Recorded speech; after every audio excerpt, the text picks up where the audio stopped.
All right. It is test week in Finance 330 and probably, unfortunately, quite a few of your other classes. How many people have multiple tests this week? Wow, that was good timing, wasn't it? Okay, I know you think it's unfair, but actually, this is a really good lesson in time management. Okay? You got to put a positive spin on things, okay? So you get to practice your time management this week or your survival skills this week, whatever you want to call it.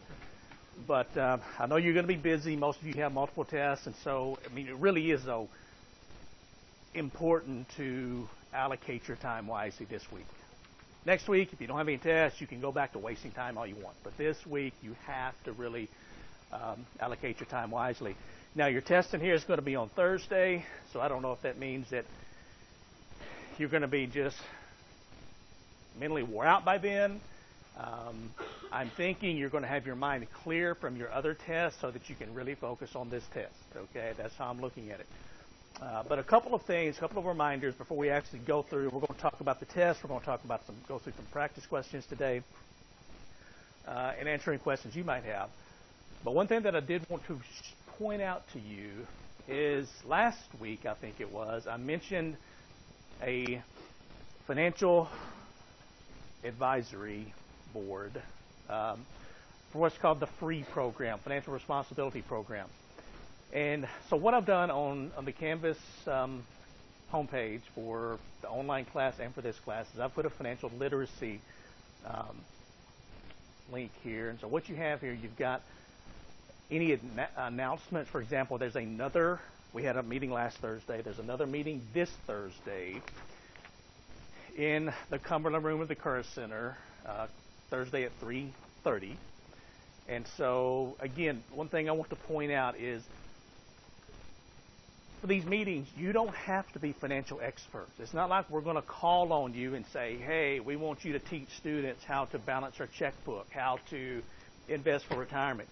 All we want is your point of view on what college students need to know in terms of finances.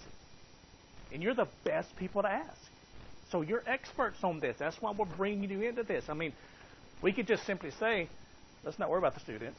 Let's just present to them what we think they need to know and be done with it. It'd be a little bit easier. But it's more important for us to get your point of view of, are we overlooking something? What would be beneficial to you, your friends, your organizations, that type of thing. Also, they are sponsoring today. This is at 12:30, 1:30, and 2:30 in the Curris Center, third floor, a How to Win at Life program. And so this is just where you, and some of you may have done this before, where you pick a major. They've got average starting salaries for different areas, and then you simply go through different stations and look at various costs. What does it cost to buy a house? What does it cost to buy a car? What does it cost for food, for entertainment, whatever? And essentially, it just gives you a realistic idea of what is life going to cost you when you graduate. If you're in a finance major versus an art major versus a biology major versus whatever. Okay, so if you have a chance, you want to stop by. I think they're giving away some free stuff.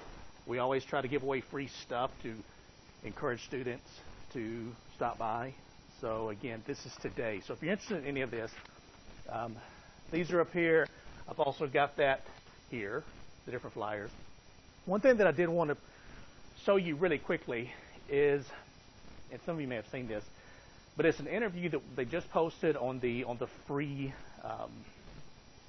webpage regarding interviews with Murray State students and their knowledge of financial issues and their knowledge of simply everyday cultural type issues. And I saw this for the first time yesterday. And I'm looking at it, and it was just a little bit, I don't know if scary is the right word, because they didn't talk to business majors. At least I hope they didn't talk to business majors. I don't think they did. Um, Fortunately, none of my finance students were there. But it's just really, it just shows you what the average person doesn't know about finance. You hear these terms, you hear people talking about it, but it's sort of a, well, if it's not really affecting me right now, I'm not gonna worry about it. And so let's just take a look at this really quickly. It's not gonna take long to watch this, but this is one of the reasons that I feel, I'm very passionate about students understanding personal financial issues. And so hopefully you can hear this when we play it.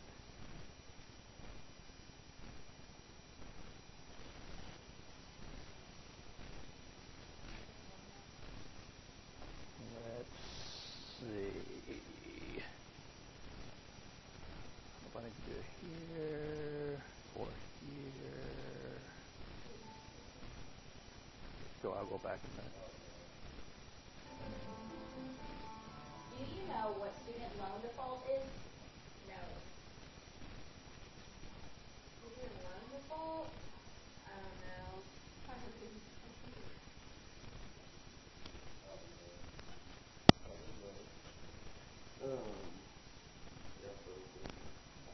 Where you don't pay until, I don't know, I know.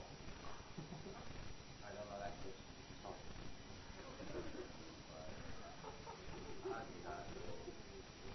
Do you know what your credit score is? No, I know. I'm not entirely sure I have a credit score. My parents is the same. What is your credit score? I have no idea. Okay, I don't know. No, I don't know what a credit score is. What is the interest rate of a student loan? 6.5? A lot. Too much. I really don't know. Oh, I don't know. That's probably pretty high though. What is the interest rate of your student loan? I think it's like 3 something. Not sure. Well, I have one that's subsidized. So I think that is 10%. Have we put it? I think it's like 6 or 8%. What is the name of Kanye West and Kim Kardashian's child? Northwest. North. Northwest. North. I know that. Northern Lights. Northwest. Northwest? Northwest. What does the term on fleek mean? It's when like something's really good, like your eyebrows are looking really good, they're on fleek. Puppy movies on point.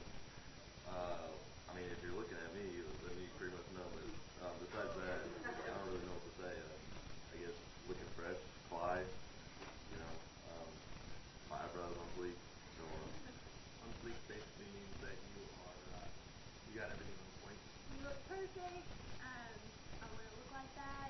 Why do you think people know more about pop culture than financial questions?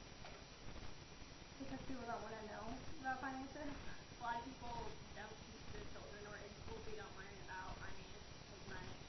Because it's more interesting, and they're rich, and you wish that you had their lives. Because it's more entertaining, I guess. People don't want to learn stuff like that because it's probably harder to understand. Probably because pop culture, I think, for our generation would be considered more interesting. I'm really looking into finance unless you're actually a finance major. Pop culture is everywhere. It's not taught a huge amount in school. Like I'm engineering, so I haven't really touched much economics and stuff like that. And so now that I'm graduating, I'm like, I don't know what to do with my money. I think the fact that it's just more widely publicized. And it also is because it's easier to access. I feel like it's all around us, pop culture. I'm not even entirely sure where I would find my financial information. So I think it's probably accessibility. That's a lot to think about, and people are more likely to want to just relax and hang out. Do you think it's important to learn more about finances and make good financial decisions? Absolutely. I do. I actually, in high school, I took a financial course with Dave Ramsey, who's like a famous financial advisor. He went bankrupt whenever he got married. He's like a multi-millionaire. student loans because I don't have any, so I haven't learned about all of that. But I think it is definitely important to learn about it. Do you think it's important to learn about finances and make good financial decisions? Yes, I'm probably going to look up all those questions that you just asked me because I don't know them. I think it's incredibly important. After realizing how much I don't know, I'm going to probably need to go look at that later tonight and find out that. It really is, and it sets you up for future endeavors. Yes, I mean, you know, houses are being defaulted on and stuff because they're not able to pay their mortgages and stuff. So yeah, I think it's important people to know how to handle their money. If you could receive good financial information, how would you like to receive it? Probably email or some type of something online so that I can keep it, or some type of papers because I'm going to need to look back at it. I would be mentored from someone that's actually been through it already. From someone telling me, like face to face. I'd like to know if somebody knows what they're talking about. You know, I don't want an art major telling me how to handle my money. You know, I want somebody that's got experience. I think that I would want to take a course probably with videos and workbooks, and then be able to apply that to every class. And so I'd like to know from somebody that's actually used the principles that you can.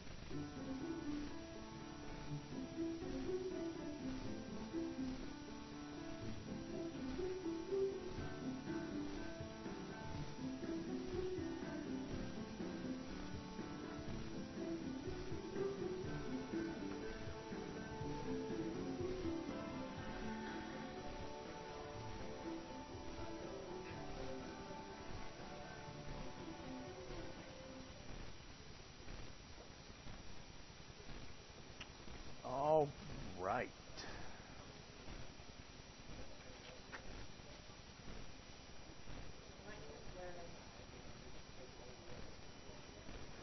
That just does kind of, I mean, and again, they could have interviewed maybe a lot of you. I mean, what they talked about here was, things like your parents talking about it or your grandparents talking about it, or maybe just having a family friend who discussed it with you. But if nobody actually talks to you about it, most of you don't go seek that information out actively. Whereas a lot of they were talking about the different pop culture things, you're just sort of inundated with this. I mean, it's everywhere. And I will admit, I did not know what the term own fleet means. I'd never even heard of that term before. Really? Okay, good. I'm not as uncool as I thought I was then, because I'm thinking, I'm around college students all day. I should know some of this stuff, but I'd never. Had everybody else heard of that? A lot of people heard of that term? Okay. Okay, maybe that's a good thing that a lot of the business majors had not heard of that. Okay, I don't know. We can turn this around.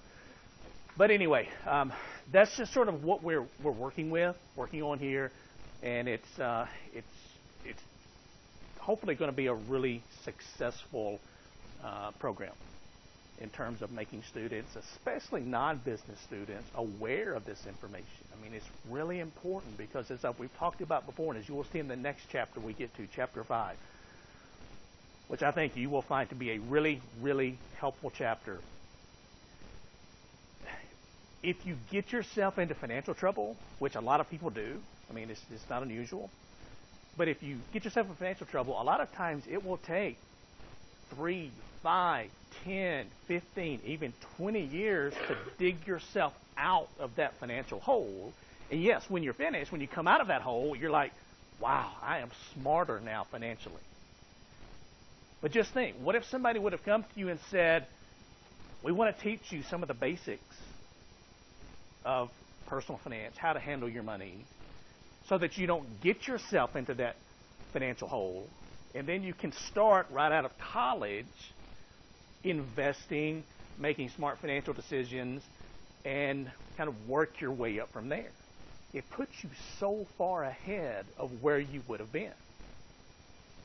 Okay, so that's why I'm out. I really think it's important because I've just seen so many people over my career, when I was in banking, for example, see people who had never heard of, been talked about regarding financial knowledge, and old people, people in their 70s, 80s, who can't work. They're too sick. They're too old to work. and they're trying to survive on just Social Security, a little bit of Social Security every month, and they can't make that stretch. So they're having to make decisions regarding, do I heat my house or do I eat for the last week of the month? Or do I buy my medication or do I split my medication and instead of taking 2 pills a day, I take 1 pill every day so it will last longer because I can't afford to buy the right amount. Believe me, you don't want to be in that situation. You don't have to be a millionaire, but you don't want to be in that situation. And as we get to chapter 5, which we'll start next Tuesday, if you just listen to some of the basics, you won't ever be in that situation. Unless there's just some kind of, there's always catastrophes that happen in people's lives, and you can't help that. Sometimes those just happen. But again, really, really important information. Okay, now, so that's my pitch for personal finance. I thought you might enjoy the video, and like I said, I didn't even know they were filming that video, but it's really, I think, kind of an eye-opener. So you can find that information here. I'll be posting announcements from time to time regarding what we're doing with this. Now, let's talk about your test. All right, so your first test is going to be on Thursday. It's going to cover chapters 1, 2, 3, and 4. It will consist of 50 multiple choice questions. You're going to have an hour and 50 questions. It's going to consist, you're going to have an hour and 25 minutes to take the test. So it'll be from 12:30 to 1:55. And I've got to get you out of here because I try to let you stay as long as possible, but so you get an extra 10 minutes. You will not need that extra 10 minutes if you have prepared for the test. I guarantee it. Okay? You can buzz through this test pretty quickly, but I will tell you, and I'll tell you this on Thursday also, the first test with any professor in any class is somewhat nerve-wracking.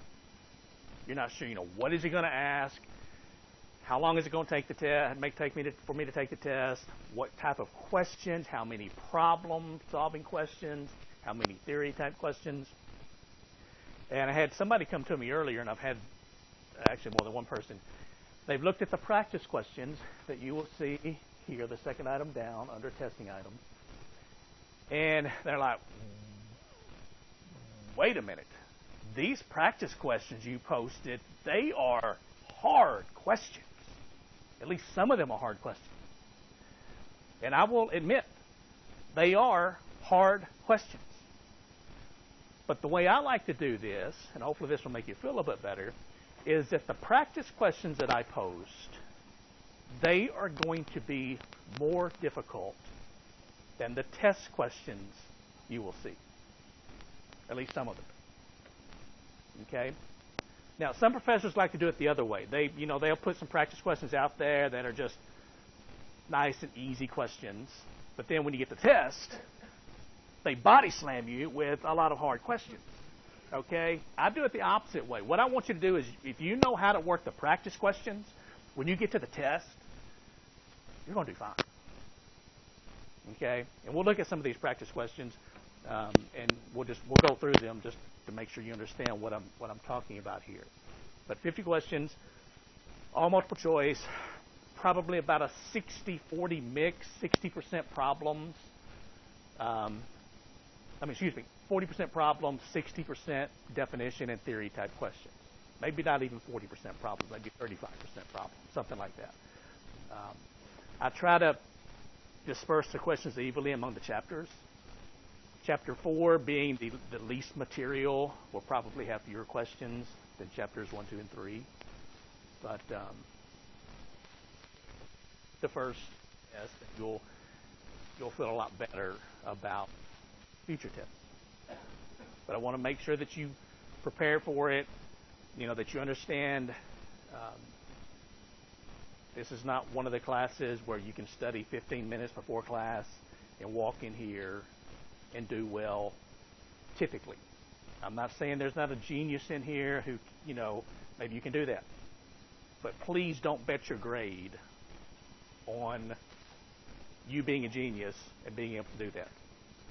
If anything, I want you to walk in here and when you take the test, go, wow, I studied way too much for that test. I knew everything. It was so easy. You're not going to hurt my feelings. This is not a contest. I'm not trying to trick you. I'm just trying to give you an exam of what we've covered in class and do you understand it. That's it. That's all an exam should be. So let's take a look at some of these. While I'm pulling this up, if you have any questions, anybody have any questions about the test or as we move forward? Yeah. Any calculator will be allowed during this exam. Yeah. Now, by next Tuesday, be sure to have your financial calculator or your graphing calculator, whatever you're going to use, here because we're going to get started with the financial calculator. Okay? But for this test, you don't have to have it. Just any calculator will work. All right, so practice questions for test number 1.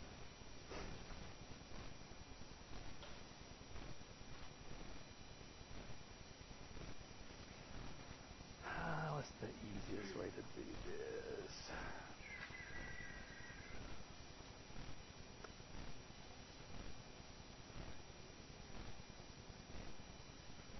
Okay, now these are some of the examples of what I was talking about.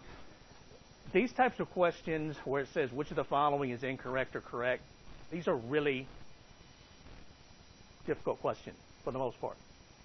But let's just go through these because what this does is if you can answer these questions, it means you have a really good understanding of the material in the chapter from which they came. So, for example, number 1 says which of the following statements is correct.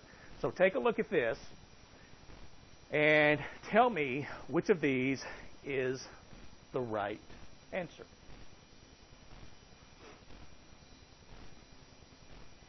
And this is going to be found in your book in the first chapter.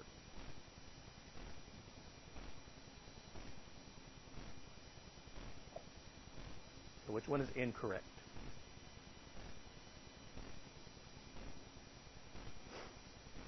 Okay, so if we're looking through here, looking at the answers, and the way I do this typically is just a means of elimination. I'll look for the ones that I think are right, and then just start marking those out. And if you look at this, you will find that answer A is the incorrect answer of the 5 listed. Okay, large European firms generally have many more individual owners. Actually, they tend to have less owners than do corporations based in the United States. Okay, take a look at number 2. Which of the following statements is correct?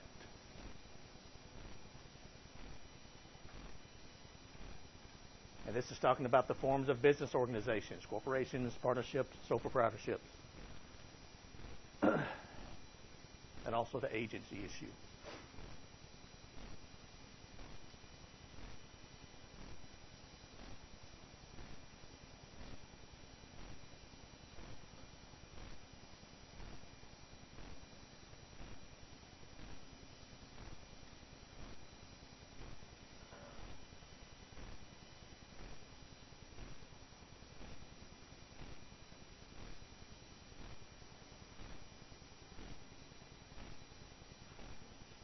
E? Okay. So if you take a look at the answers, you can see that A is not correct. B is not correct. Answer C is not correct. Answer D is not correct. But answer E would be the correct answer. Or to make it even worse, the most correct answer. Okay? It says maximizing net income might not be the best goal for a corporation if the managers are interested in maximizing the firm's stock price. And we talked about that way back in Chapter 1, where we said, what should be the ultimate goal of a corporation is to maximize the stock price. And sometimes that is different than maximizing earnings. And we went through 3 reasons why that is different. Okay? All right, here's a calculation question, number 3. The company currently sells on the open market for $30 per share, has $100,000 in debt. Operating profits are $54,000. In addition, its stockholders' equity is $200,000, and it has 10,000 shares of common stock outstanding. The company's market-to-book ratio is. So take just a minute, work through that problem, and tell me what the company's market-to-book ratio is.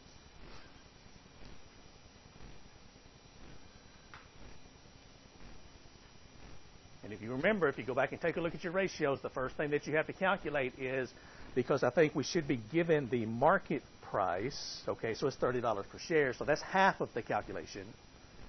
Market to book ratio is the market price divided by the book value per share. We know the market price is $30. The first thing we need to do is calculate the book value per share. What is the company worth on its balance sheet?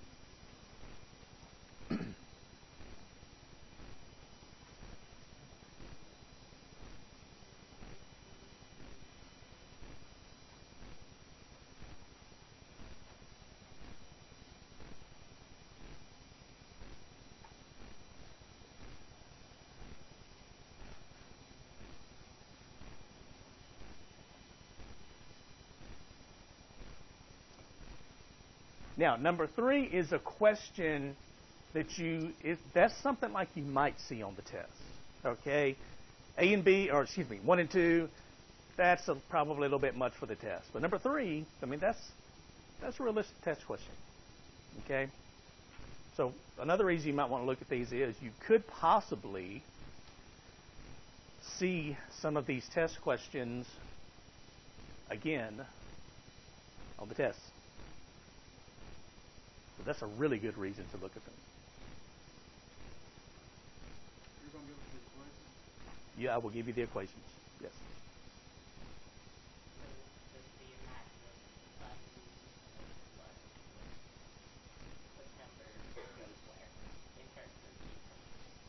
That is true. So the first thing, so let's work through this. Let me work our way out of this for a second. Go over to here. Okay, so. All right, so if I'm going to calculate this, the first thing that I want to know is what is the book value? So the book value is going to be the $200,000 in stockholders' equity divided by the number of shares of common stock outstanding, which were how many? Excuse me, that doesn't go there. 10,000 shares. So that's going to be, the book value is going to be $20 per share.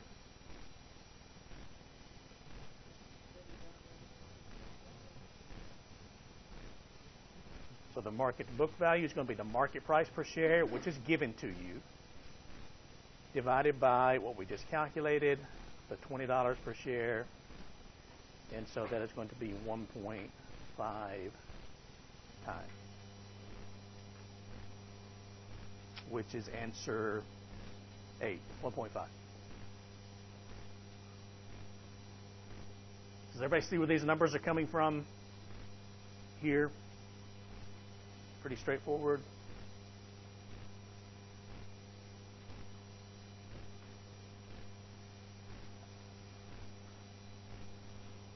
Okay, so that is number 3. Take a look at number 4. Can everybody read that? Okay. Yes. All right, number 4 says the firm has interest expense of $2,600, total assets of $180,000. In addition, it has operating profits, which is also known as earnings before interest and taxes, EBIT, of $10,000, and gross profit of $28,000. What is the firm's times interest earned ratio?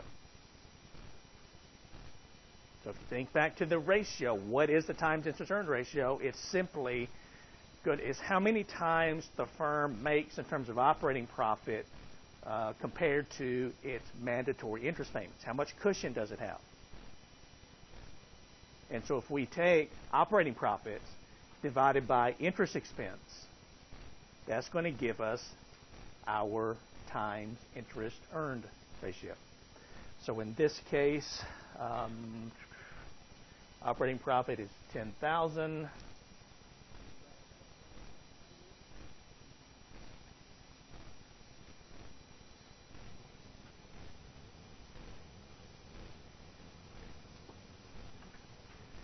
What would we say, 26,000 operating profit? Is that right? 2,600. 10,000. Even?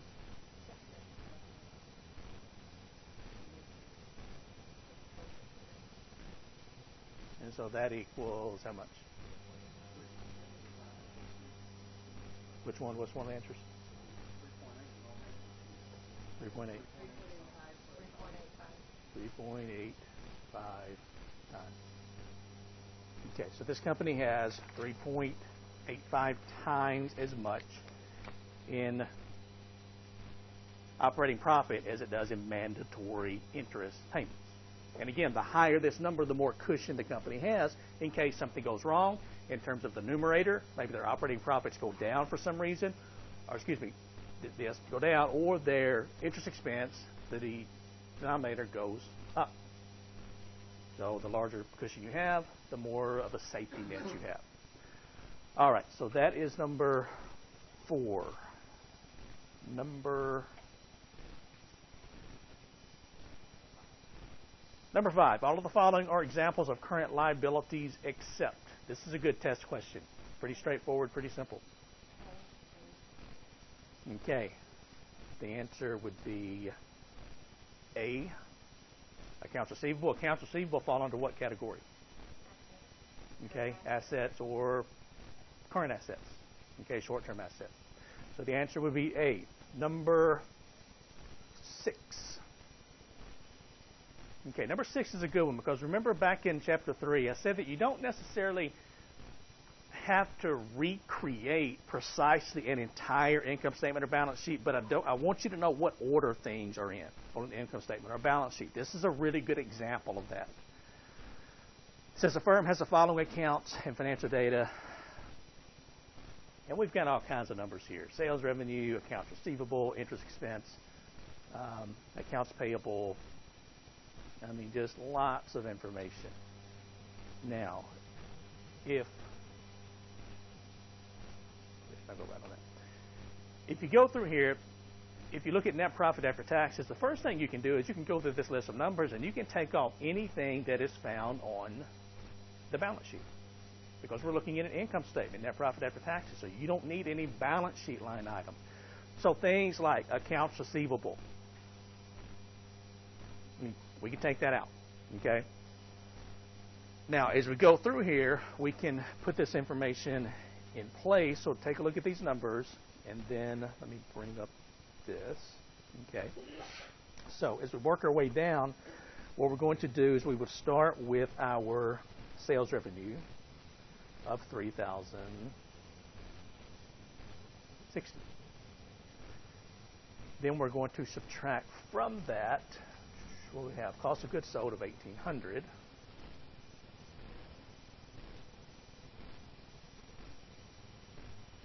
And that's going to leave us with $1,260.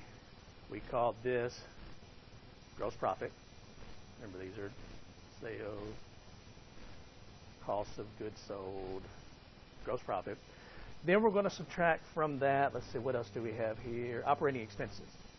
So instead of different line items, they just total them up, and they call it operating expenses of $600. So operating expenses. And that's going to leave us with $660. And we call that net profit. Well, we're going to call this gross profit. Actually, sorry, operating profit, or EBIT. That's supposed to be B. So operating profit or earnings before interest and taxes. Now at this point, we can take a look at our list of items here. We've taken care of sales. We don't need accounts receivable. Oh, we have interest expense here. Okay, that's 126. So we need to subtract out 126 in interest. So if we do this, 126 interest expense, that leaves us with 534. It's supposed to be a 534. And that is earnings before taxes. And then what else do we have here? Let's see, cost of goods sold, preferred stock, tax rate. Tax rate is 40%. So if we want to calculate the taxes, we can take our earnings before taxes of 534 multiplied by 40%, and that's going to equal 214 that we have to pay in taxes. So if we take the 534, we subtract the 214, that's going to leave us with 320.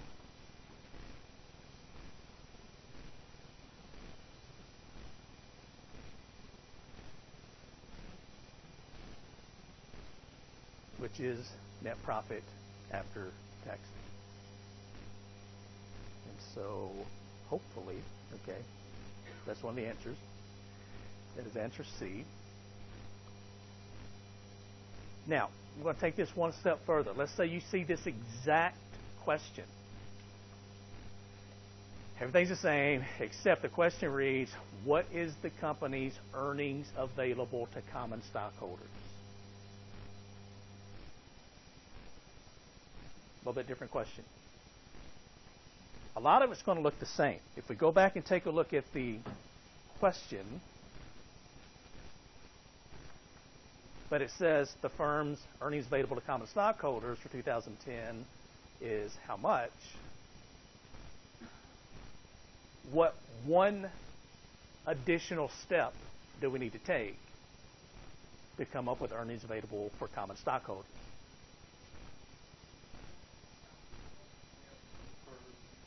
Which kind? Preferred stock. We need to take out the preferred stock dividends of 18 to come up with earnings available for common stockholders. So if we went back to our problem here, we would then subtract the, if I can find where my pen is writing, okay, here, minus 18 preferred stock dividends, and we'll take this up here, and so that's going to be 320 minus 18, which is 302, which is earnings available for common stockholders. Now this one didn't ask that question, but I mean that is a realistic type question. So is everybody, I realize this is chicken scratch, okay, but is everybody comfortable with this? If I said, hey, here's your numbers, here are your line items, calculate net profit. Do you see what I'm getting at in terms of what you might see on the test?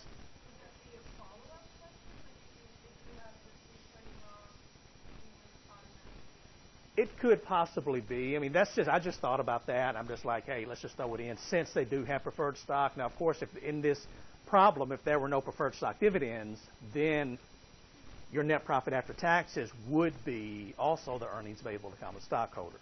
But since they did have preferred stock, then I just saw that and thought I'll ask that question. Okay. All right. All right, let's get back to something a little bit easier. Number 7, which of the following mechanisms is not used by shareholders to get managers to act in the shareholders' best interest?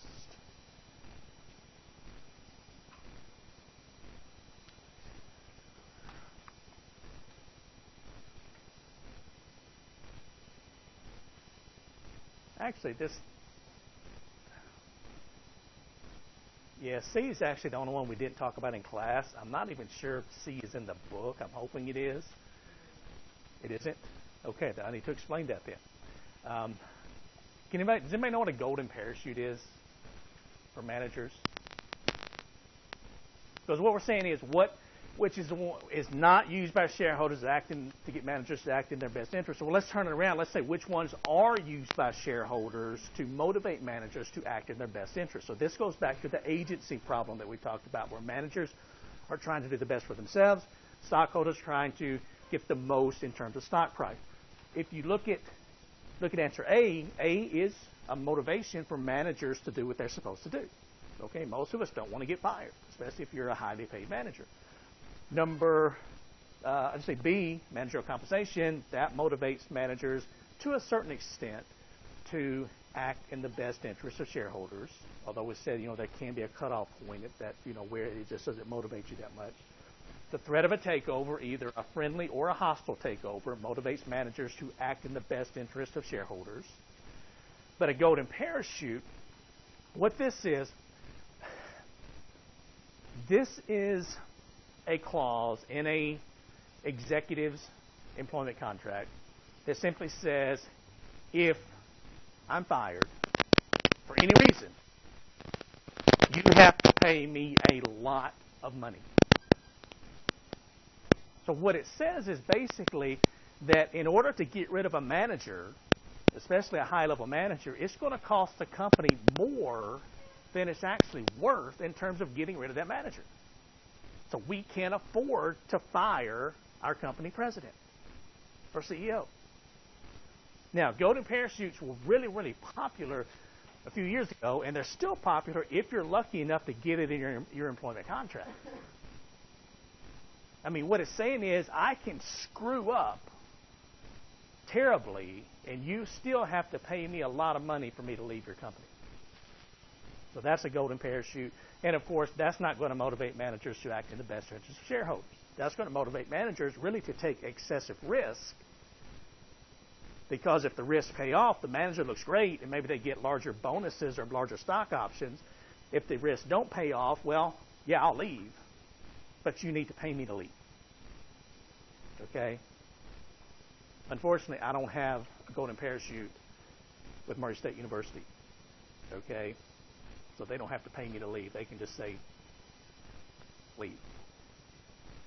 Well, actually, they can't because I'm tenured. But if I wasn't tenured, then they could. They could say, just leave. All right, so number 8. Okay, this is another one of those really hard questions. Which of the following statements is correct?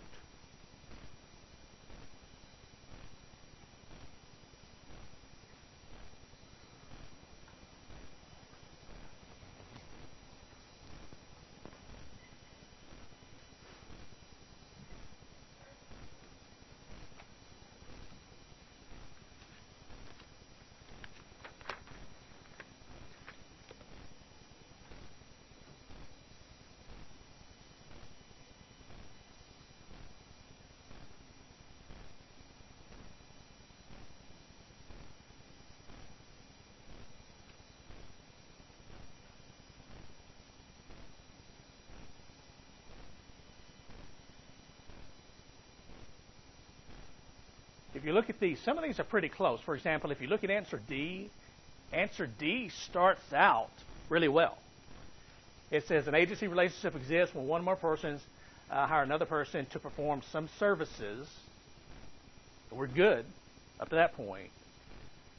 The problem is here. But they withhold decision-making authority from that person. We said that if the agency theory is to be in place, the managers have to have decision-making authority. So they're acting on behalf of the shareholders.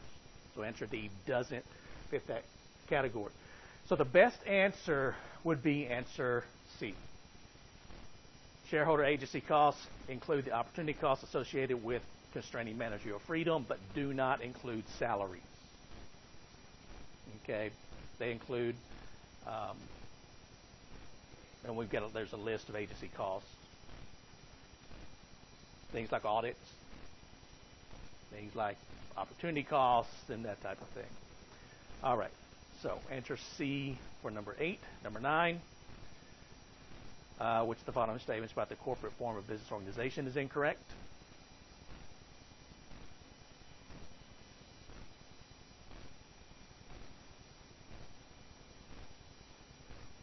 This one's a little bit easier.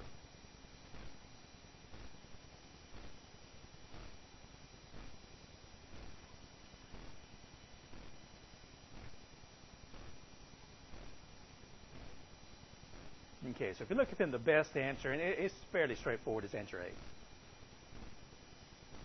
Okay, it is incorrect. The corporation is the most difficult form of business organization to establish, not the easiest. Even though today, I mean, it's not that difficult to establish a corporation. There's a ton of online forms. You can go to an attorney to have them do the work, but it's pretty simple to establish even a corporation today. All right, number 10, the annual report contains all of the following financial statements except which one?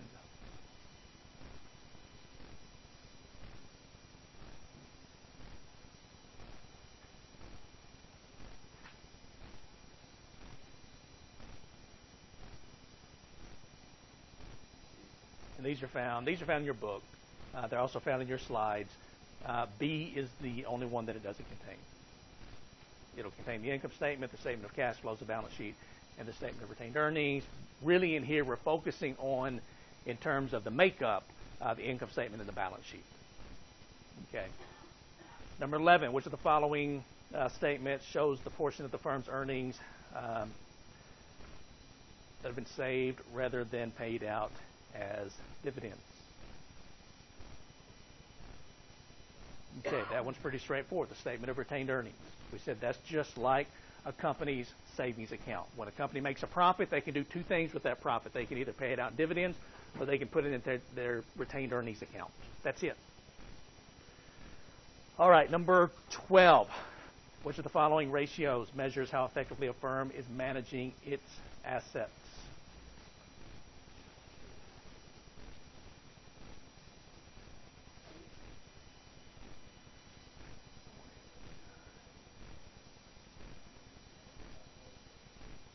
A is going to be more of a liquidity type ratio. How liquid is the company? How able can they come up with cash if they need? How quickly can they come up with cash if they need to? Let's see, B, C, D would be the best answer. Inventory turnover ratio. That simply says how many times per year does the company go through its inventory, and of course that's going to vary widely among industries. For some industries, they turn their inventory over a lot. For some industries, they turn their inventory over very few times per year. You know, if you're an egg producer, you produce chicken eggs, it's what you sell. Those chicken eggs can't stay around for long. Okay, you have to sell them over and over and over and over and over again. Whereas if you produce, as we talked about, maybe timber, wood products, 2x4s can sit in a dry, humidity-controlled area for a long time. Nothing's going to happen to it.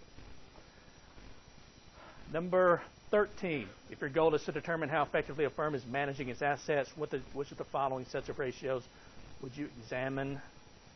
That kind of goes back hand in hand with the previous question. It would be C, inventory turnover, days sales outstanding. What's another name for the days sales outstanding ratio?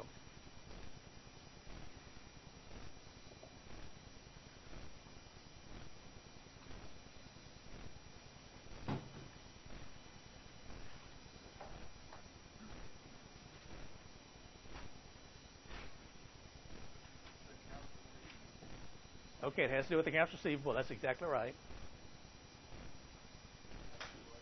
The average collection period. That's exactly right.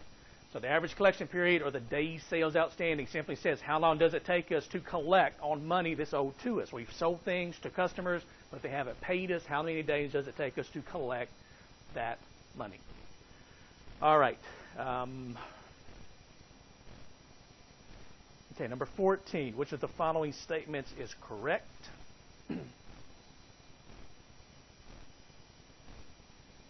I'm going to move through some of these pretty quickly so I can make sure that we get to some of these calculations.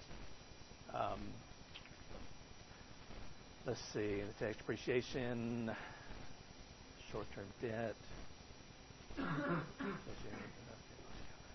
Days sales out. Now, this stands for days sales outstanding. This DSO or average collection period, ACP, will decline. And if you look at number 14, really the best answer is going to be answer E. That all of the above statements, and that should be, each of the above statements is false. All right, number 15. Okay, this is what I wanted to point out to you because I think it may be different. There's going to be a slight difference, I think. Well, I'm trying to think. Somebody brought me a copy of this. Okay. There's a one copy of this floating around out there somewhere that says a firm has a profit margin. Okay, just a profit margin. It doesn't say net profit margin, so I'm not sure which version you have. But I changed it to make it more accurate. So it should read, a firm has a net profit margin of 15% on sales of $20 million. If the firm has debt of $7.5 million, total assets of $22.5 million, and an after-tax interest cost on total debt of 5%, what is the firm's return on assets, ROA? Okay, so we can work through this question. Again, you don't need all of these numbers. So one of the ideas behind questions like this is for you simply to determine which numbers do I need, which numbers do I not need. And so, if I'm going to work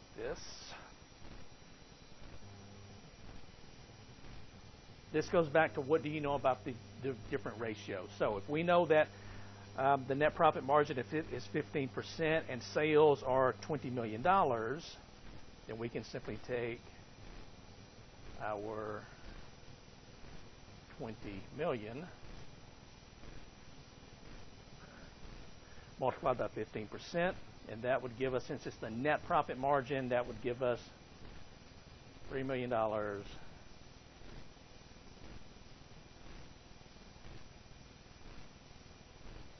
net profit. And then the next, say, so I want to know the ROA. And so the return on assets is going to be the either earnings available to common stockholders or net profit after taxes if the company doesn't have any preferred stock. And I don't think it mentions preferred stock in this question. So if it doesn't mention it, we assume they don't. So the ROA is going to be 3 million divided by our total assets of 22.5 million.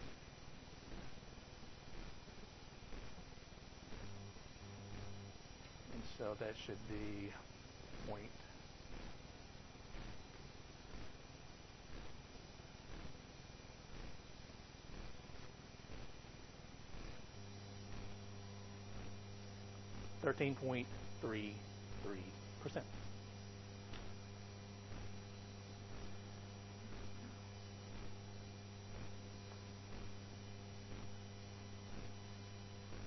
And I'll ask again, does everybody see where those numbers are coming from? I realize it looks pretty easy if I'm up here working through it, but I want to make sure that if you saw this, you could go, okay, based on what I know about the ratios, I can pull the right numbers out. I can get to where I need to be. So yes, no, I will know it by Thursday. Maybe that's the best answer. I don't know it yet, but I will know it by Thursday. I will take that answer, by the way. That's okay. Okay, let's see. Number 16, if a firm has been in business, a corporation has been in business for many years and wants to raise funds by issuing new common stock, its stock will be sold in the... Okay, so a company is issuing new shares of common stock for brand new shares. Is that going to be a primary market transaction, secondary market transaction, debt transaction, money market transaction? Remember, the key word here, brand new shares of stock. Primary market transaction. Okay? Now, once the shares have hit the market and they're being traded between us, you and I, then it's a secondary market transaction. But then when they're brand new, it's a primary market transaction. Now, I will tell you that if established companies issue brand new shares of stock, typically that sends a very negative signal to the market that the company is out of options in terms of raising money, because normally brand new shares of stock are the most expensive ways to finance whatever you're trying to do. And so if a company issues new shares of stock and it's well established like an IBM or a Walmart or something, normally it's going to push the current stock price down because of that negative signal sent to the market. All right, number 17, which of the following factors distinguish the banking system in the U.S. from the banking structure of other countries? The answer to this one is going to be C. Financial institutions in the U.S. have greater limitations with regard to non-banking business relationships than with their foreign counterparts. What that's saying is United States banks, even though we've loosened up a little bit, they still are limited as to the different types of companies that they can create. For example, a bank can start a mortgage company. A bank can have an insurance company. A bank cannot start a supermarket. Okay? A bank cannot start a laptop computer company. I mean, they have to be somewhat related to or fall under the financial umbrella of financial services.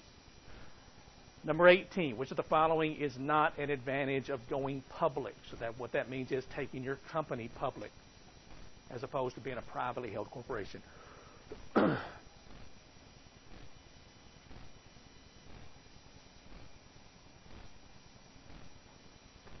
Okay, the answer is E. All of the above are advantages of going public. If you go public, it allows your founders to diversify their holdings. A lot of times if a company is privately held, the owners, they may be really wealthy people, but all of their wealth is tied up in the company itself.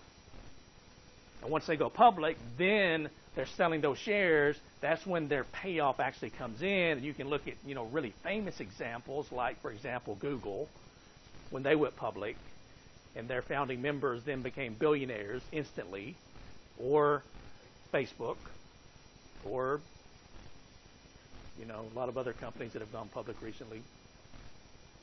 Very famous examples. Apple was a really good example of that a long time ago. All right, number 19. Large well-known public companies can reduce time required to register and issue securities by using what? The answer is A, is shelf registration. What that means is you filed all the paperwork, you filled out all the forms, you're ready to issue stocks or bonds, and you've got that just basically sitting on the shelf, waiting for the market to improve to the point where you think it's a good time to sell. For example, you don't want to sell your company's stock on the day that the stock market drops 1,000 points. Okay? It's hard to time the market, but that's really, in terms of timing, that's a bad time to sell your company's stock. And number 20, a company purchases an asset for $50,000. Installation and delivery are an extra $10,000. Is depreciated over 5 years. What amount of depreciation can the corporation claim on this asset during the 4th year using the depreciation schedule given to you in either your book or your PowerPoint slides?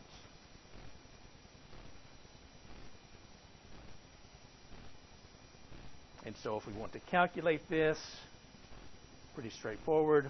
We're going to take the depreciable value of the company, depreciable value of the asset, which is $60,000. We go to our slides, we look at the 5-year depreciation schedule, and we're going to go down to the 4th year, and you're going to see 12%. So we can depreciate 12% of the asset's value, depreciable value. And so that means that during the fourth year, we can take $7,200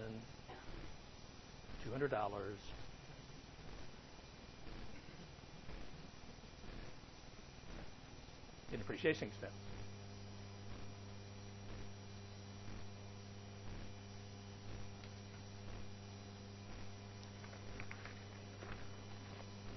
All right, so now I'll ask again, are there any questions about the test questions, test anything? Yes, ma'am.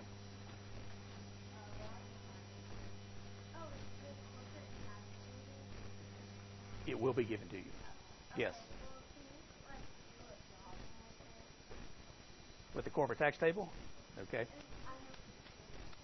Okay, let's do a really quick problem with the corporate tax table. So let me find that in the book. The depreciation schedule will be given to you. The corporate tax table will be given to you. And all the ratios will be given to you on the test. Okay, so if we go to Chapter 2. And we'll do a really quick one, really easy.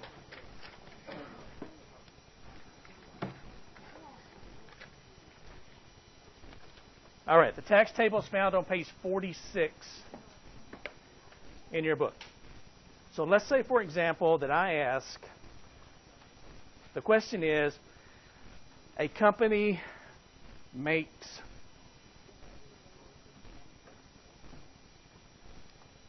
$60,000 in taxable income. How much tax will the company pay using the corporate tax table to calculate the taxable amount? So the company makes $60,000. So our taxable income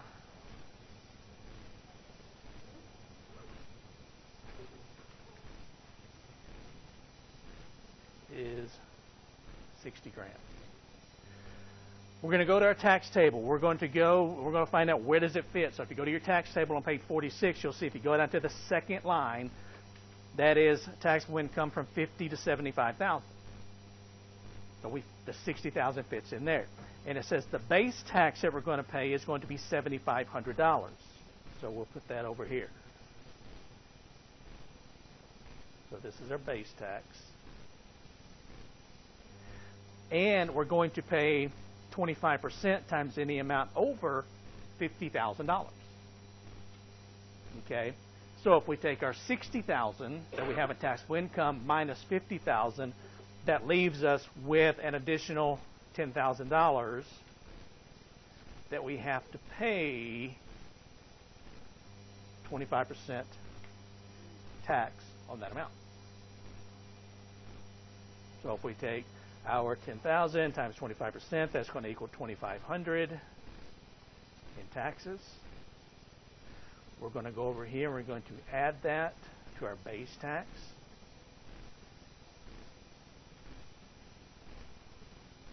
And we're going to pay a total of $10,000 in taxes on our $60,000 of taxable income. And it works the same way whether you're making $60,000 or $660,000 or $6 million. You're going to do it the same way. You're going to find out where it fits in the tax table and just work your way across. Does that make sense? Okay. Good question. Other questions?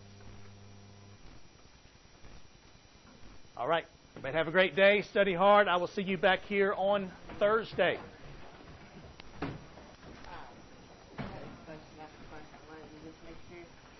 So, in terms of practice questions